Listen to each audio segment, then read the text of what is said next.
You trespass, Erdra. The Clockwork City shall bear your weight no longer. Be gone. We should return to the surface. This is no place for mortals. The prisoner. At last. You are early. Or perhaps late. It makes little difference. I'm glad you've come.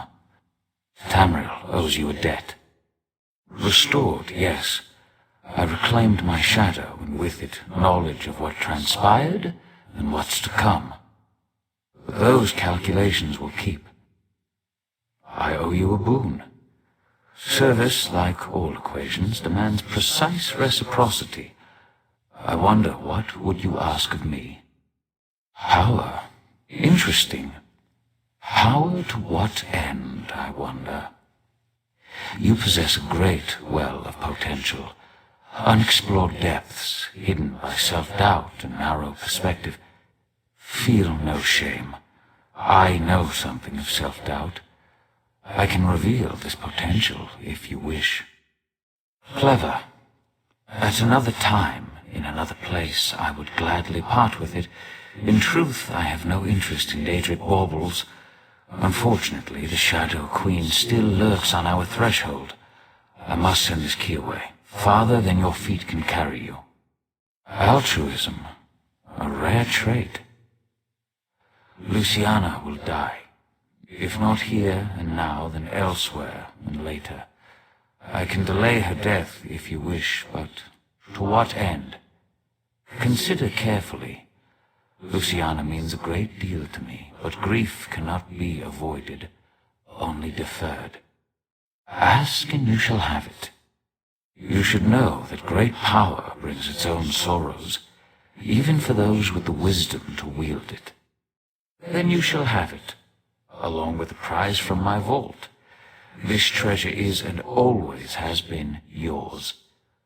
Put these gifts to good use, or do not. Triumphs await regardless. We are, all of us, bound by our natures. Your nature demands victory. A noble, if short-sighted choice to save Luciana, but then the long view brings its own perils. Where will she go from here? Perhaps you can help her decide. It is done. The recalibration may take some time, but the proctor will make a full recovery. I know she will put this gift to good use. Please take this as well, a token from my personal collection. It is and always has been yours. Let us speak. Strange. I spent lifetimes here in the world of tangible forms, but each time I emerge from the throne, it's like I'm seeing it for the first time. Broken, impoverished, beautiful. It seems I must delay my work for a time. When I reclaimed my shadow, I learned a great deal. Daedric plots, alliances and betrayals, the return of things lost in time, the loss of things the world thought certain. I have much to do. In the short term, I need Devaith Fear. He took his leave to attend to matters outside my fortress. I wish to speak with both of you in a more private setting. Please find Fear, and then meet me at the elegiac replication. We will speak in time. First find Devaith Fear. I wish for both of you to meet me at the elegiac replication, a memorial south of here. Our discussion should be away from prying eyes and ears, even those of my own people. You will find her in her retreat here in the Basilica. My factotums tend to her wounds even as we speak. Of course, you already know how this will end. I hope that knowledge brings you some measure of peace. Thank you both for coming. Perceptive as always. I do not wish to diminish your achievement, but Nocturnal's defeat here will be short-lived. What's more, she does not act alone. A third enemy looms at the edge of my sight. Their covetous eyes are now fixed on the Summerset Isles. I will inform them personally. I have a separate task for you, Devaith. Take the skeleton key. Keep it hidden for as long as you can. I trust that this task pleases you. After all, your love of such trinkets is what brought you here in the first place. Farewell, de Vaithfir. We will not meet again. I haven't visited this memorial for centuries, but even I need reminders every now and again. Do you like this place? It took me the better part of a decade to perfect it. Every stone and flower tells a story, tales of how things were, how they ought to be. I thought about destroying it on more than one occasion. I'm glad I didn't. I know. Ask, and I will answer truthfully.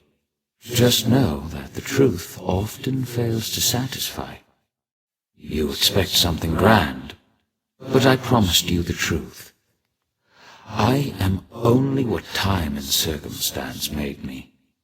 Son of a lost house, friend to a fallen king. Some will tell you that we are the product of our choices. I've never found that to be the case. I am whatever the people need me to be. A guardian, an oppressor. For some, too distant. For others, too meddlesome. I am the canvas upon which they paint their dreams and resentments. A vessel for their hopes and doubts. A mirror, nothing more. I don't. But my companions, Vivek and Almalexia, see their divinity as essential. Godhood brings them joy and purpose. They find meaning in the theatrical. Who am I to deprive them of that? Almalexia defies simple analysis. I doubt she could even describe herself accurately. To understand Almalexia, you must first understand the value of fiction. Vivek fancies himself the poet, but in truth, AM is the greater storyteller. Vivek knows the boundaries that separate fact from fiction. He knows them so well that he's learned how to break them. He exists inside his verse, but recognizes the lies, the contradictions. He both does and does not believe his own tales. She believes her tales implicitly, as does everyone else. Her capacity for deception appears limitless. She sows lies like a master gardener sows seeds, and the harvest of trust and adulation is breathtaking in scope. Not in the slightest. As I said, we are, all of us, bound by our nature. Almalexia does what she does because she cannot do otherwise. It will not end well. But then, even the best endings rarely bring joy. Vivek is my brother. He knows my struggles, and I know his. That knowledge makes our relationship complicated. To truly know someone is as much a curse as it is a blessing. Regret. We are bound by that, at least. He also suffers a kind of enslavement. Not unlike my own, in fact. Beauty holds the keys to his shackles. Beauty and a love of great works, great heights. His appetites are insatiable, thus his despair. Yes, a poet's despair. Vivek craves radical freedom, the death of all limits and restrictions. He wishes to be all things at all times. Every race, every gender, every hero, both divine and finite. But in the end, he can only be Vivek. Not even remotely. I sometimes ask myself the same thing. May I confess something to you? I suffer from a peculiar ailment. Shall I describe it? I bear the cruel weight of certainty. Total, absolute, relentless certainty. People rarely comprehend the luxury of doubt, the freedom that comes with indecision. I envy you. Indeed. But such questions are flaccid, cursory indulgences that come and go in an instant. The truth is that my actions, both good and evil, are inevitable. locked in time, determined by chains of action and consequence. Compelled.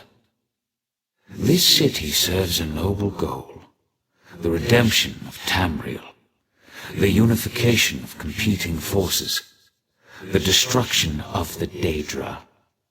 Unfortunately, it is an endeavor built upon a lattice of corpses, betrayal, untold horrors. Do you understand? Maybe the word I covet above all others. Hold to that word, my friend, and never let go.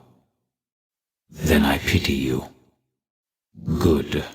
I pray you never do. I instructed Devaith to run from the battle that is to come. Now I urge you to run toward it. Long ago I brokered a truce with the princes of Oblivion. This pact bound 8 princes to an oath that they would never again set foot on Tamriel. Nocturnal was not present when the princes signed the Cold Harbor Compact. Thus she flouts its restrictions. Now, this is important. Nocturnal does not act alone. 2 other princes lie in wait, Clavicus Vile and Mephala. Defeated? Forgive my candor, but Clavicus Vile cannot be defeated through force of arms. Neither can Mephala. Schemers. A prince of foul bargains and a prince of lust and conspiracy. They pose a significant threat to mortals when they act alone. When they act in concert, especially with Nocturnal present, the threat becomes existential. I have preparations to make outside my clockwork realm. You must stay vigilant. Take heed of any Daedric incursions and stand ready to fight. The prisoner wields great power, making reality of metaphor. We will need you before the end. A fool's hope, perhaps. I should explain. Look around you. All of this exists because it must exist. I stand here, in this place, in this moment, not because I wish to, but because I have to. A result of action and consequence. Clever, but incorrect. The prisoner must apprehend 2 critical insights. First, they must face the reality of their imprisonment. They must see the determinative walls, the chains of causality that bind them to their course. I have, but I fall short of the second insight. The prisoner must see the door to their cell. They must gaze through the bars and perceive that which exists beyond causality, beyond time. Only then can they escape. I see only unsteady walls.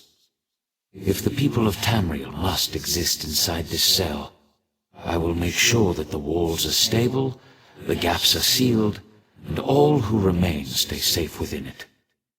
I have only a moment more. Even now I fear we may be too late. I've met few heroes like you. Very few.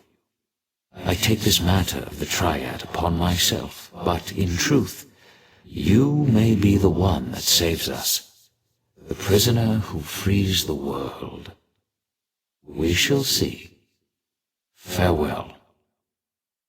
Stewardship of my memories carries a high price, Orvas, one that you must pay willingly.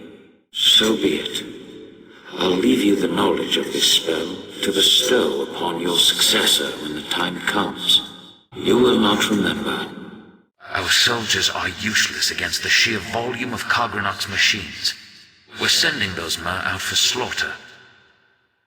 You want me to do the impossible, Vivek? I may have power, but even I cannot overcome whatever Dumark has found. We can use that to our advantage. Kagranok's machines will be useless once they lie at the bottom of the sea. My friend, what have I become? I'll need to regulate the water cycle to create the proper humidity needed for a breathable atmosphere. The celestiodrome will need to have rotating girders for proper topography to be formed. Soul gems are common power sources, but ultimately ineffectual for more ambitious designs. Factotums will need a voice, something consistent but easily replicable, perhaps something comforting. We've cursed them all. They'll be cast out, disgraced. Let us not think of what it is, but what could be. A more efficient energy source that could power the most complex machine. We made a pact, a vow. How could I have done this? Animus geodes are far more powerful than common soul gems, but their uses still remain limited. A sea slode. Interesting. I haven't dissected such a specimen in an exceedingly long unit of temporal measurement. Valsiren took the Right Master to Kapora Tower to administer to his wounds. Luckily for you, I arrived in time to help Valsiren open a path out of the Slode's dying mind. What did you learn before the mindscape collapsed? Yes, I surmised as much. The triad of Daedric princes has become bold in its attempts to influence Nirn, though influence seems to be the least of their goals. The Slode, however, was unable to harvest whatever memory it sought from the Right Master. That revelation disturbs me. I feared the Crystal Tower was too tempting a target for the Daedric triad. I need to ponder the full implications of their plot. Meanwhile, I suggest you go to Kapora Tower and see how the Right Master is faring. You have given me much to consider before I can determine the path ahead of us. For now, check on the Right Master. Valsiren took him to Kapora Tower to utilize the services of the Psijic healers. How unusual. The Psijics know better than to disturb me in my private study, and the Right Master has kept me waiting for an inordinate amount of time. That leads me to a single conclusion. The Right Master has not returned from the Dreaming Cave. How unusual. The Right Master has kept me waiting for an inordinate amount of time. But instead of Ichesis, here comes the savior of the Clockwork City. That leads me to a single conclusion. The Right Master has not returned from the Dreaming Cave. That is unfortunate. I enjoyed my infrequent talks with Ichesis. Well. Now, if you don't mind, I have preparations to make before I take my leave. I am and I did. But the Right Master is no longer in a position to receive that information. Now, once again, I ask. A demand? Interesting. Then hear my words. Nocturnal stole a secret I thought well hidden. I developed a technique for utilizing life energy as a source of power. I suspect she will use that technique to amplify the Crystal Tower. A demand? Interesting. Your assumption is correct. Nocturnal's true purpose in invading my realm was to steal my secret for utilizing life energy as a power source. I suspect she plans to use my technique to amplify the Crystal Tower. The Crystal Tower exists on multiple planes of reality simultaneously and possesses capabilities we do not fully understand. We must assume that Nocturnal's options are infinite. I suggest you find Valsiren and inform her of this development.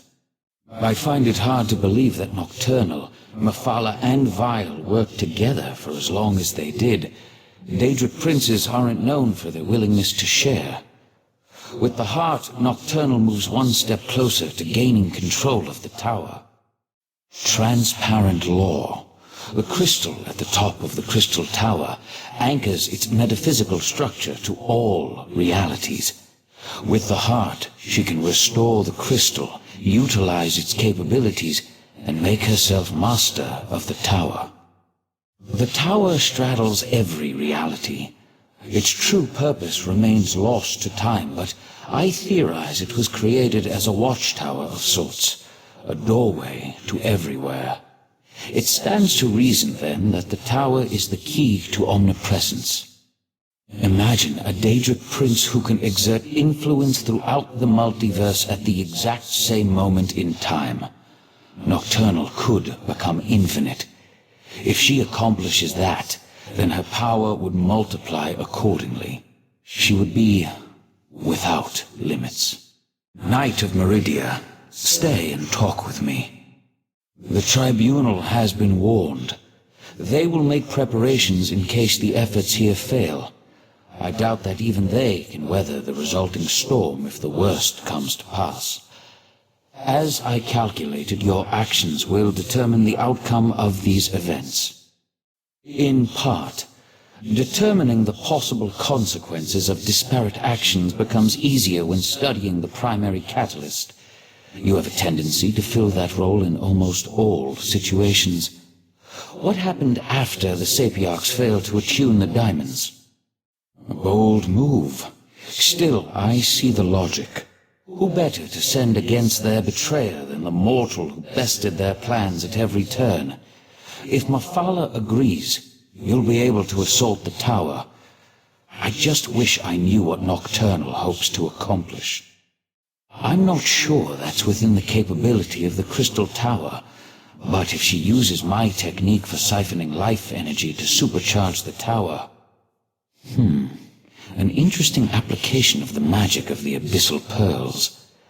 It could work, I suppose. If Nocturnal uses the life force of Nirn to increase the power of the Crystal Tower, she can then use the same technique to steal the energy of the Daedric princes as she invades their realms. Infinite connections, infinite power. Ingenious. Gather your companions and meet me in the Dreaming Cave. We must contact Vile and Mafala so you can enter the Crystal Tower, recover the heart of Transparent Law, and repair the Tower Crystal. That will require a burst of divine energy, though. Transparent Law, the crystal at the top of the tower, is as much metaphysical as it is tangible. Only divine energy can reconnect the heart and make the crystal whole. Of course, Nocturnal is aware of this as well. If Nocturnal performs the restoration and once again merges the heart with Transparent Law, her connection to the tower will become unbreakable. She truly will ascend to an infinite state of being. You must enter the Crystal Tower and recover the heart. Then find a relic filled with divine energy and repair Transparent Law. Only then will the tower's innate defenses re-engage and repel Nocturnal's influence. In theory, anyway. Talk to me when you're ready to proceed. This is the moment of truth. Once we begin, nothing can stop the rush to the grand conclusion. Make sure you have everything you need before I activate the Dreaming Cave. Oriandra, Valserin, assist me. Let us open a path and not keep the Prince of Secrets waiting. Lady Mafala, will you honor the agreement you made with this mortal? Get the heart and restore the crystal known as Transparent Law. But remember, you'll need a relic of divine energy to accomplish that. Heed Mafala's advice and keep your companions close to the diamond. Without it, you would be lost in the darkness between realities. Now, recover the heart and restore Transparent Law. Just remember, you must find a relic imbued with divine energy. As I predicted, your efforts were successful. A slight chance is all probability requires. There is no such thing as impossible odds. You are proof of that. Was that Meridia's plan all along? Perhaps, perhaps not. Your perseverance paid off, however. You never gave up even when the darkness was unbearable. And because of that, the Crystal Tower is safe again. Life and death, it's all part of the ongoing circle. As long as you remember them, they will never be forgotten. It took Nocturnal hundreds of years to put all the pieces of her plan into place, and you wiped it all out with a single thrust of the Dawnbreaker. There will be other plans, I'm sure, but this particular threat is over. One Daedric scheme fails even as two more appear to take its place. Such is the way of oblivion. Next, every action we take can tip the balance of the flow of time. Bask in the moment and realize that you have done well, my mortal friend. You have saved the Crystal Tower, saved Summerset, saved reality itself. Even I could not have done better. For now, I must attend to other matters. Here you are again. I thought such an outcome likely. The time has come for my departure. I've always felt a sense of peace in Artaeum, but also discomfort. A consistent dilemma within me which seems to have only grown. I'll be glad to get back to the Clockwork City. There's much to do. While you confronted Nocturnal, I worked within the shadow of your efforts. Negotiations with both Clavicus Vile and Mafala were held, and a compromise was decided upon. The two have agreed to a compact, an end to their direct meddling. Knowing the nature of Daedra, I doubt that shall be the case. However, any direct interference within Nirn should cease, while the terms are met, of course. As for Nocturnal, it seems she's returned to the shadows. Perhaps. She likely contemplates her next course of action even now, given such a defeat. It may be centuries before she makes another attempt. Then again, could be days. Such is the chaotic nature of the Daedric princes. I must decline. Valserin may see me as an ally, but to Summerset, I am a foreign interloper.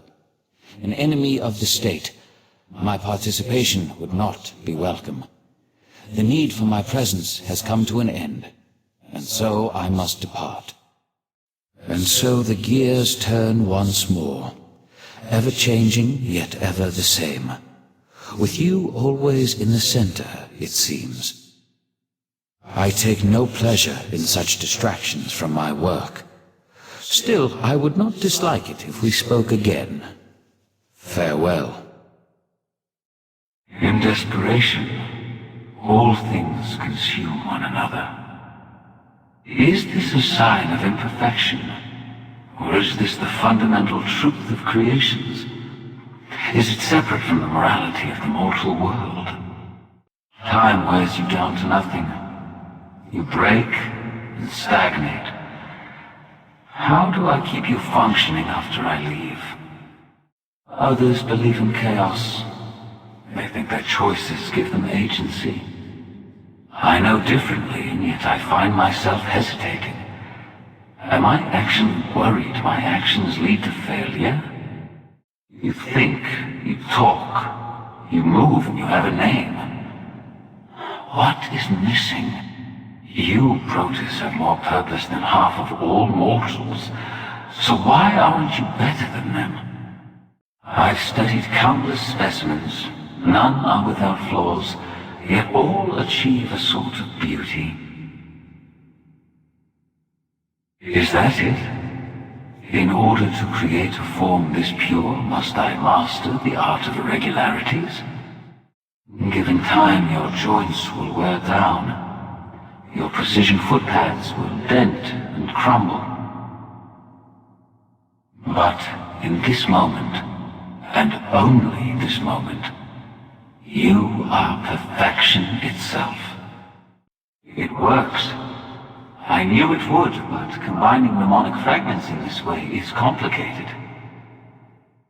The savior of my Clockwork City. I knew you'd be the one I spoke to. It's not often that one bound by mortality comes to my attention more than once. Most, like Nilfos Drathen, are wisps of smoke in the fires of time. The hero who saved Summerset. I knew you'd be the one I'd speak to here. It's not often that one bound by mortality comes to my attention more than once. Most, like Nilfos Drathen, are wisps of smoke in the fires of time. Hello, mortal. I am a memory gestalt facsimile, Sotha Sil in all but flesh. I see Nilfus Drayton's bid for control over the Probabilis is over. Good. He lacked the capacity to understand it. Even as a mnemonic fabrication, I know that many will take issue with my work. Nilfus Drayton tried to reconcile his beliefs with reality, and his answers fell short. He led to false conclusions, as he was always going to. I could not, just as he could not stop himself from committing this act. Cause and effect are matters of fact. Now that the Drayton event is concluded, Protus will receive new safeguard directives. When we are through, speak to Protus. You didn't sate your curiosity the last time we spoke. Very well. Ask your questions. I'll answer you truthfully, though I cannot promise that you'll find my answers more satisfactory this time. Of course. I cannot promise you satisfaction, only that I will answer as truthfully as I'm able. Mnemonic fragments store memories. I sought to use the memories to create an artificial animus. Alas, all I was able to achieve was the appearance of a fully developed soul. I am a convincing lie, artificial, perhaps more than Protus. I know because the Sotha Sil who made me knew. Knowledge, foresight, whatever name you give it, it is my burden. Such is the duality of my mind. I know I am not the true Sotha Sil, but my memories are his. My thoughts mirror his. I speak like him because the memories allow for only one way of speaking. I exist only for the sake of this conversation. Protus will preserve the mnemonic fragments so I will not fall to ruin, but I will not grow or develop either. I will be stuck in stasis until such time as circumstance alters my course. I hope my original does not face the same fate. The progression of time is linear. It expands in both directions at a fixed rate. Nilfus Drayton activated the Probabilis. Therefore it must be functional so that it could be activated. Do you think leaving it the way I did was irresponsible? A platitude, but still you are correct. I followed my only course of action. You seem resolute in that. The truth, which is what I promised, is that this wasn't your decision to make. It was mine. I did what I had to as you would have done in my position, regardless of the outcome. My laboratories here in Kemel Z were the beginning of a much larger project. I knew where my experiments in tinkering would lead, but without starting here, those goals would never be achieved. Because I knew my success, I also knew my course. I could offer you a convincing lie, but I did promise the truth. Knowing and understanding are entirely different. I knew what I needed to create down to every gear and wire, but still, I did not understand a single piece. Precisely. I suppose you could say that I worked backwards, and in doing so found more answers than I thought I had questions.